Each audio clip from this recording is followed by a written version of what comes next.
we go. So yes, today I'm talking about the Grewelthorpe bog body and the interesting clothing assemblage that it has. This is work that's based on research I did during my undergraduate at the University of Manchester, which formed part of a wider research project which is being led by Professor Melanie Giles, which is examining clothing and other material culture associated with bog bodies. My research focused on analysing the textile assemblages, and this used a broadly object-itinerary approach to consider the whole history of these items. And in the case of Grewelthorpe, I drew upon previous analysis done by Turner, Rhodes and Wild. And the title for my talk is taken from a fictional account by James Hogg, in which he describes the clothing from a recent bog body being cut up into pieces and sent off to various different gentlemen antiquarians. It's in about 1824, the account. And the term that he used to describe these packages of clothing is fragments of these enchanted garments. And it's this notion of enchantment that I hope to tease out by the end of this talk. But first, I'd like to turn to the clothing assemblage itself. This bog body was found up on Grewelthorpe Moor, which is located near Ripon in Yorkshire, and this discovery happened in 1850.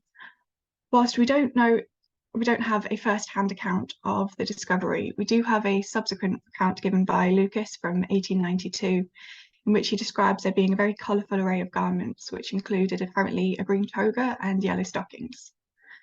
Unfortunately, we also know from an account given by Heslington that most of the garments appear to have been lost before the arrival of the local police officer at the scene, who then claimed the surviving pieces.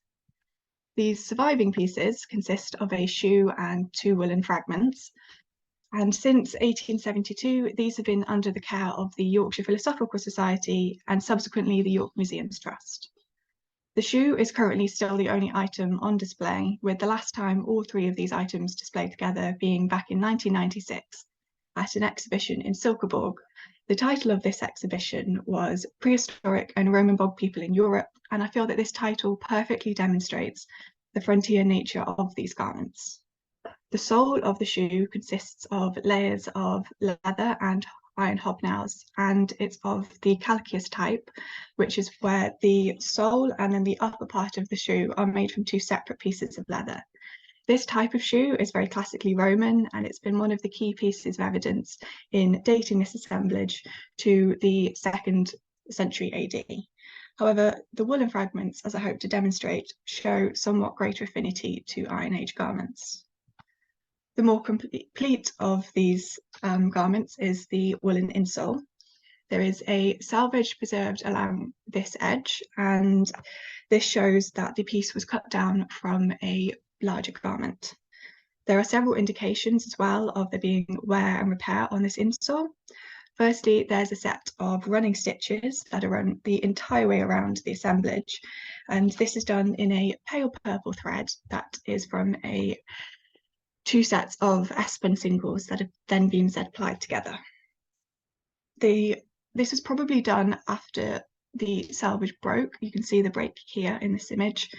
I believe it was done afterwards, as otherwise it would have been much more economical not to sew along the edge that originally would have been bound together by the salvage.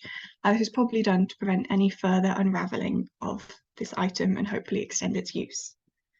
There's also a second set of stitches which overlaps the running stitches in several places, and this represents a further repair event. We can be fairly confident that this was a separate event as it uses a very different thread. It's both a pale brown in colour as opposed to the pale purple, and it also is made from only a Z-spun single, so it's a very different form of yarn. These repairs are both rather crude, and therefore believe that these were likely done by the wearer themselves. When the insole was placed next to the sole, as this image on the upper right shows, it's possible to match these wear holes with where the studs of the hobnails are protruding up through the leather.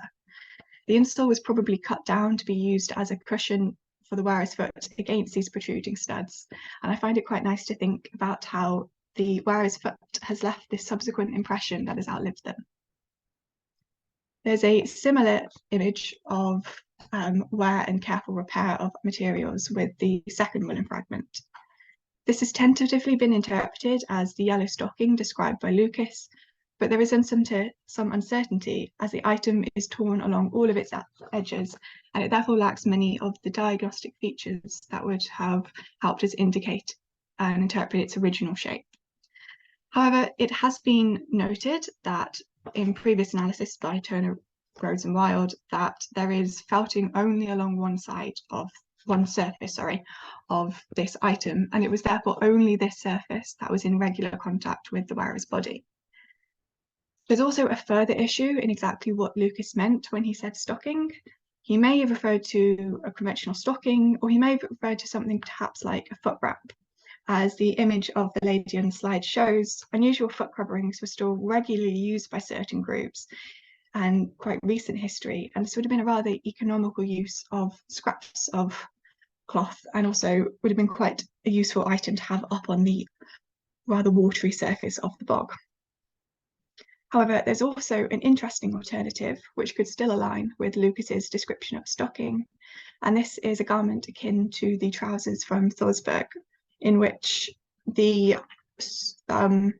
foot element has been integrated into the leg coverings. Trousers and such similar garments are largely considered to be more Iron Age rather than Roman garments, and therefore it's quite interesting to consider this potentially more Iron Age clothing being seen with the very distinctively Roman shoes. Indeed, the green toga that Lucas describes has been theorised to instead be a cloak, perhaps akin to the elaborate fragmental that also come from Thorsberg, again implying there may be this hybrid of late Iron Age and Roman identity being manifested in this individual's clothing. A central part of my research was using object itineraries to look at these case studies, and there's an example of the type of analysis I conducted on the screen.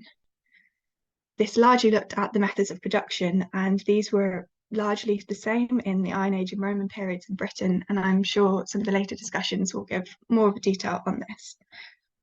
Briefly, this would start with the fleeces being cut either in spring or early summer before it got too warm for the individuals in the heat of summer. This would be done either with iron shears or potentially by ruing, which is where with ancient breeds the lower fleece and the upper fleece are two separate layers when they shed, and you can simply pluck this upper fleece off. Interestingly, this is still a feature of many Surrey sheep. Once this had been done, the wool would have then probably been combed, as this would make spinning significantly easier, and then spinning would have been done with a drop spindle. For both of the woolen garments in this assemblage, they are made from Z-spun singles. A number of loom types could have been used to weave these garments. Both tubular looms are theorised to have been used in the Iron Age, and rigid headwell looms are thought to have been brought in the Roman period. However, both of these consist largely of organic elements and therefore have not been conclusively found, to the best of my knowledge, in a British archaeological context. If anyone knows of any, I would love to hear about them. What we do have in abundance are the weights for warp-weighted looms across both the Iron Age and Roman period, and that's probably, in my opinion, the one that was most likely used, given it seems to be the most widespread of all of the loom types. However, regardless of which loom was used, we do know that the insole was woven in a plain tabby, which is the most basic weaving pattern. You have a simple over-under of the horizontal weft threads through the vertical warp threads. This was a fairly balanced weave with approximately 8 to 10 threads in the weft and 10 to 11 warp threads per centimetre. The stocking was woven in a basket weave, which is a form of extended tabby, and this would therefore have been a rather similar pattern to the insole.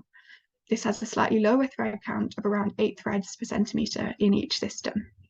Until the later medieval period, so across both the time periods in question, this way of weaving would have been done to weave the garments to shape on the loom wherever this was possible, as opposed to the later practice of it being a long bolt of cloth, as this later practice produced a lot more fabric waste. And the evidence for repair and careful reuse of these garments shows that they were a significant investment. You would not wanted any waste, and also that you would want to care for these items and extend their use for as long as possible. Whilst we do not know how this individual came to be in the peat up on Grewelthorpe Moor, we can be more certain about what happened to the items that Heslington describes as being lost after its discovery in 1850. On the stocking, there are two rather different types of edges. The first of these are very frayed. This is the lower image on the screen. And these significant frays suggest that they have been in this state since antiquity. However, the second set, which are the two higher images on the screen, are significantly less frayed, and they also have a much neater and squarer form. Given Heslington's commentary about items being lost, these cuts were probably made by people cutting a small snippet before the arrival of the local police officer. And it is with exploring the rationale behind this practice that we return to Hogg's notion of enchanted garments. The Grewelthorpe bog body was found in 1850, dating to well before there was a widespread scientific understanding of the process of soft tissue preservation in peat. These well-preserved remains were often viewed as something that was touched by the other. Some historic bog bodies, especially those in Scotland, have been previously interpreted as martyrs. And to borrow from Seamus Heaney, the dark waters of the bog had transformed these remains into saintly holy bodies. But the alternative can also appear to exist, with peatlands often being the folkloric homelands of malignant features. Indeed, also in Hogg's fictional account, he talks of how the old enchantment of the devil remained upon these clothes. Thus, it's possible to see how remains found within these peaty contexts became steeped in the supernatural, the divine, and the other. Their discoveries are often recorded as being shocking and emotional experiences that undoubtedly would have left a long impression on those who happened across them. It therefore follows that the discoverers may have wished to take some form of marker of this rather remarkable event.